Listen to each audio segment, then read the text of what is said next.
A century ago, audiences believed what they saw on screen without question. Beauty was curated, identities were crafted, and sometimes the truth was adjusted to fit the role. In the late 1980s, during a national television appearance, a respected film legend made a statement that unsettled the industry. He hinted that several of the most celebrated female stars of classic Hollywood may have been born male. An Oscar-winning icon who preferred to dress like a man. A European screen goddess surrounded by sealed medical records. A star whose birth documents seemed to shift over time. Rumor? Smear campaign? Or a carefully protected secret? Tonight, we examine 6 names whose stories refuse to stay buried. Born as James Slattery in the late 1950s, Candy grew up in a house where difference was not tolerated. Before Hollywood ever whispered her name, she was a frightened child standing in front of a cracked mirror in Queens.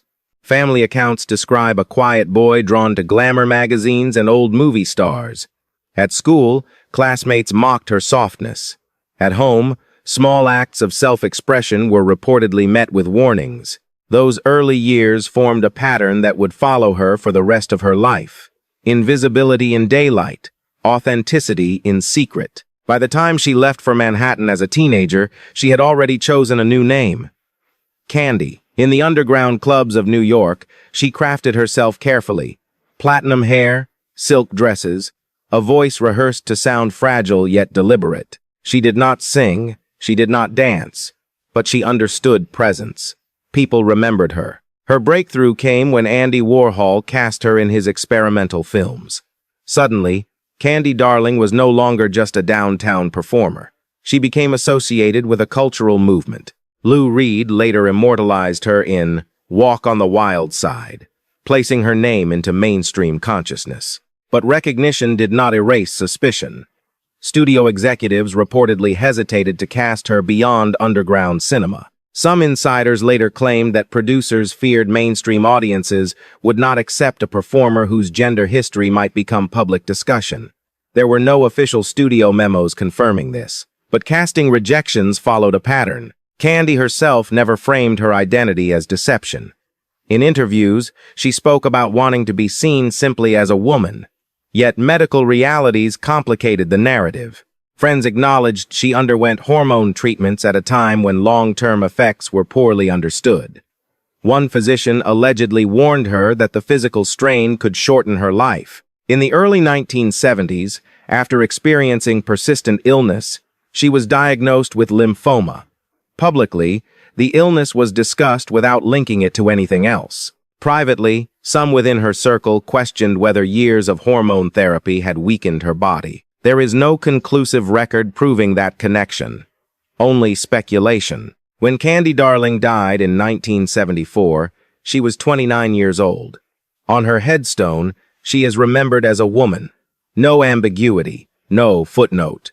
Was she a victim of an era that demanded rigid definitions? Or was she one of the first to openly live beyond them, long before society was ready? Candy's story does not offer a sealed conclusion. It offers a question that Hollywood never fully answered.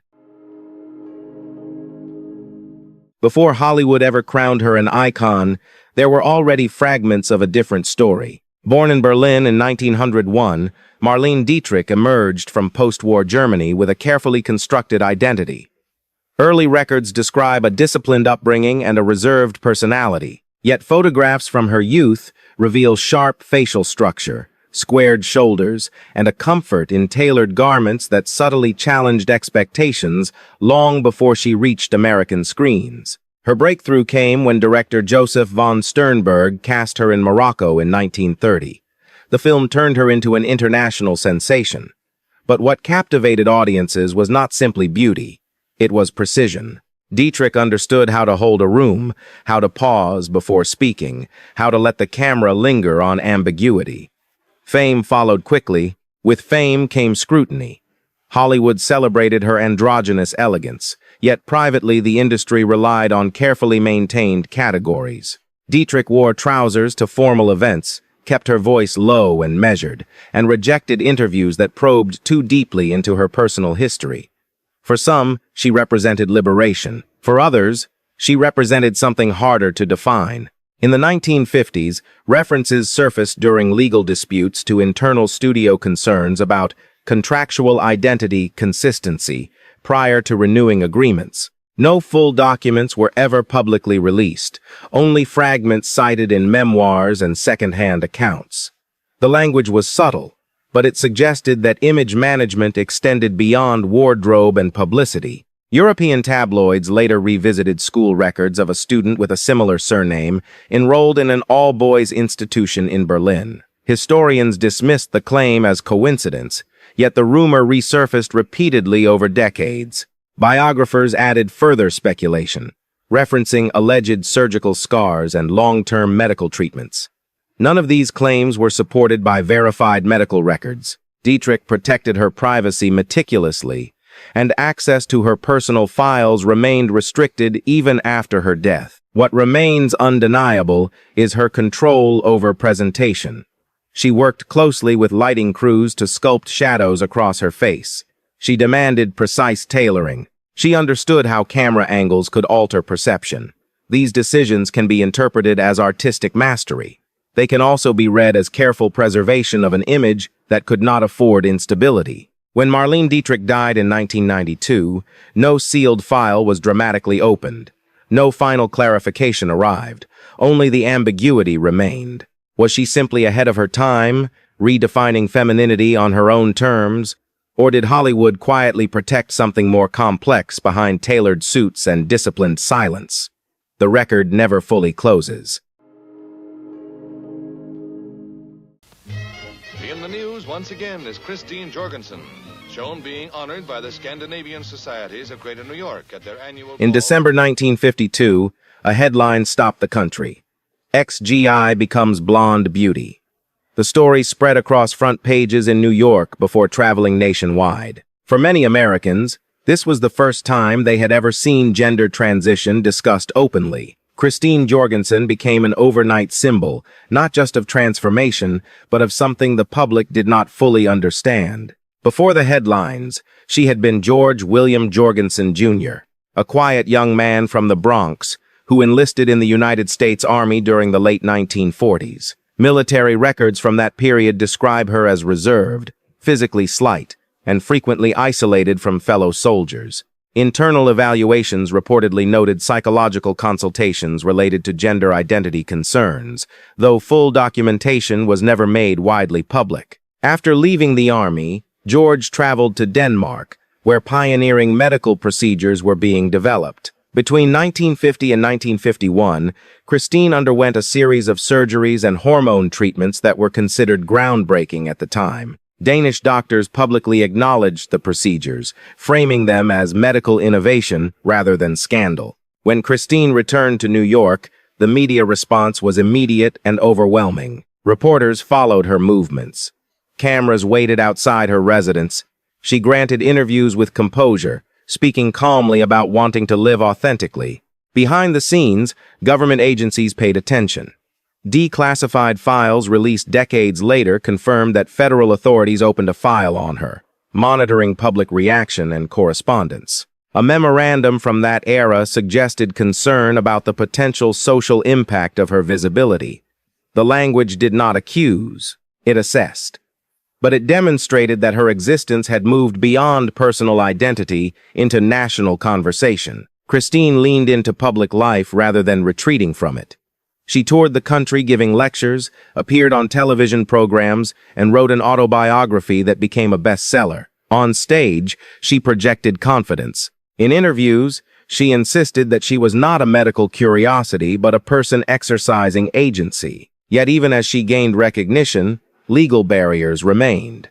In 1959, her attempt to marry was denied on the grounds that her birth certificate did not fully align with statutory definitions. The ruling forced her to publicly confront limitations she had hoped to leave behind. Throughout her life, Christine maintained that she was simply living as herself. She did not frame her story as deception or scandal. She framed it as survival. When she died in 1989, coverage was respectful but restrained. No new files surfaced. No hidden revelation followed. Was Christine Jorgensen evidence of transparency in an evolving era? Or did the intense scrutiny around her reinforce the boundaries that others were still forced to navigate quietly? Her name remains historic. Her story remains layered. By the time Joan Crawford dominated Hollywood in the 1940s and 50s, her image was already perfected. She was marketed as intensity wrapped in glamour, sharp cheekbones, controlled movements, eyes that never appeared uncertain. Studios described her as disciplined, relentless, almost mechanical in her work ethic. That control became her signature. But control often invites scrutiny. Years after her rise to fame, references surfaced in discussions about declassified correspondence from European religious officials who had expressed concern over public figures whose gender presentation influenced moral perception. One letter, often cited in speculative biographies, reportedly attached a publicity still of Crawford as an example of what the writer considered manufactured femininity. The Vatican never publicly confirmed such a classification, and no official record directly named her in formal investigation. Yet, the rumor persisted. Long before those rumors, there had been another name. Lucille LeSueur was born in Texas in 1904. Early records document a turbulent childhood and limited formal stability. When she arrived in Hollywood, her name was changed by the studio to Joan Crawford, part of a broader effort to reshape her image. Reinvention was common in that era. Birthplaces shifted, ages were adjusted, backgrounds were softened. In the early 1930s, a police report from Los Angeles briefly mentioned an individual detained during a disturbance in a nightclub while dressed in women's clothing. The report did not gain public attention at the time and was later dismissed. Decades later, speculative writers attempted to connect that record to Crawford under an earlier alias, though no definitive proof tied the two together. Medical secrecy added another layer. Crawford was known for avoiding communal dressing rooms. Co-stars later recalled that she maintained strict privacy when changing costumes. Such habits could reflect professionalism or insecurity. Interpretations vary. Financial records disclosed after her death revealed substantial long-term payments to private physicians. The nature of those services was never itemized publicly. Attorneys for the estate described them simply as personal medical matters. Crawford's physical transformation over decades was notable. Photographs from her early career show a softer face. Later images display more angular structure, accentuated through makeup and lighting techniques that she personally supervised. Some biographers attributed the changes to cosmetic procedures, others to aggressive contouring and disciplined weight control. Her relationship with public narrative was equally controlled. Personal diaries were reportedly destroyed shortly after her funeral. Official birth documentation has been described by some historians as inconsistently archived, though no verified alternate record has surfaced. When Joan Crawford died in 1977, she left behind a legacy of awards, rivalries, and carefully curated silence.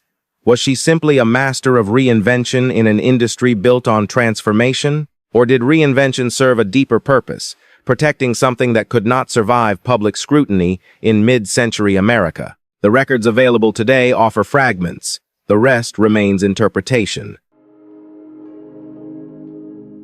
Katharine Hepburn did not fit comfortably into Hollywood's idea of femininity, and she never tried to. By the time she won her first Academy Award in the early 1930s, she had already built a reputation for independence. She wore trousers off-screen when most actresses were expected to appear in dresses. She spoke with clipped precision, her voice deeper and steadier than many of her contemporaries. Directors often described her presence as forceful, almost athletic. Over the next 6 decades, she would win 4 Academy Awards, a record that remains unmatched. The industry celebrated her as a symbol of intelligence and strength, yet that same strength quietly fueled speculation. In early studio screen tests, internal notes described her posture as upright, dominant, and her physicality as unusually angular for a leading lady. Such comments were not accusations. They reflected the rigid expectations of the era. Still, They reveal that her appearance was being measured against a narrow standard. During the 1940s, MGM reportedly used internal classification codes to categorize performers for wardrobe and marketing purposes. In later accounts, some researchers referenced a designation applied to Hepburn that suggested deviation from traditional body proportions. The original documentation has never been publicly authenticated in full, leaving historians divided on its interpretation. Medical rumors surfaced much later. A hospital report from the late 1940s, cited in a biography published decades afterward, mentioned atypical reproductive findings during treatment for an unrelated injury. No official medical records were released to confirm the claim. Hepburn herself never addressed such speculation directly. Her long relationship with Spencer Tracy added further intrigue. The two shared decades of partnership, yet maintained separate residences and an unusually private dynamic. In recorded interviews, Hepburn once described their bond as two people who understood each other beyond convention. Some listeners later reinterpreted that phrasing as layered. Others viewed it simply as poetic. What remains factual is her resistance to conformity. She rejected heavy makeup. She demanded equal footing in contract negotiations. She refused to reshape her public image to soften her strength. In an industry that relied on archetypes, Hepburn existed slightly outside them. Birth record inconsistencies have occasionally been mentioned in speculative journalism, including references to amended archival copies decades after her debut. No verified alternate certificate has been produced, and reputable historians generally attribute discrepancies to clerical practices common in early 20th century record-keeping. When she died in 2003, she left behind a final statement often quoted in interviews, that she had lived truthfully, even if not always in the way people expected. Was Katharine Hepburn simply redefining what a woman could look and sound like on screen? Or did her lifelong independence shield a history that never needed public explanation? The industry honored her. The rumors never fully faded. And like many carefully constructed Hollywood legacies, the definitive answer was never formally recorded. Greta Garbo built her career on distance. From the moment she arrived in Hollywood in the late 1920s, she cultivated mystery as strategy. Interviews were rare. Personal questions were deflected. Public appearances were limited. The less she explained, the more the audience projected onto her. By the early 1930s, Garbo was one of the highest-paid actresses in the world. Her face was sculpted by lighting that MGM technicians studied obsessively, yet behind the careful cinematography, crew members occasionally remarked on practical challenges, wardrobe fittings that required unusual adjustments, lighting angles that emphasized structure over softness. These observations, preserved in memoirs rather than official reports, later became fuel for speculation. European intelligence archives added another layer decades later. In the 1930s, British security services maintained extensive files on public figures traveling across borders during politically volatile years. A declassified reference to an individual matching Garbo's initials mentioned inconsistencies in identification documentation. The note did not specify gender. It did not accuse. It simply flagged discrepancies between passport records and supporting documents. Historians debate whether the file referred directly to Garbo or to clerical errors common in transnational travel during that era. The rumor cycle intensified when Garbo was temporarily denied entry during a visit to London in the late 1930s, reportedly due to paperwork irregularities. Newspapers speculated broadly, though no official explanation cited anything beyond documentation issues. Her physical presentation also invited commentary. Garbo's broad shoulders, minimalist makeup, and preference for tailored suits off-screen challenged the soft glamour often expected of leading actresses. Some biographers later mentioned alleged surgical scars observed by medical staff in her later years. No verified medical records were released to substantiate those claims. What remains certain is her deliberate control. Garbo famously declared, "I want to be alone." The phrase became part of cinematic history. It also reflected her approach to personal privacy. She avoided marriage, maintained discreet relationships, and structured her life to minimize intrusion. Even after retiring at the height of her fame, she withdrew almost completely from public view. When she died in 1990, only a small circle of confidants attended her funeral. No dramatic revelation surfaced. No sealed envelope was opened to clarify decades of speculation. Was Greta Garbo simply a master of mystique, understanding that mystery itself sustains legacy? Or did that mystique protect something the era was unwilling to confront openly? She left behind no confession, only an image, elegant, distant, and unresolved. Hollywood has always mastered the art of perception. Images were polished, narratives were controlled, and when something did not fit the moment, it was quietly reframed or sealed away. That does not prove scandal, but it does remind us that what the public sees is rarely the entire story. Maybe these inconsistencies were only rumors. Maybe they were signs of how tightly identity had to be managed in another era. The real question is not what was hidden. It is why it might have needed to be. Which story stayed with you the most? If you enjoy exploring the shadows behind Hollywood legend, consider subscribing. There are always more archives waiting to be reopened.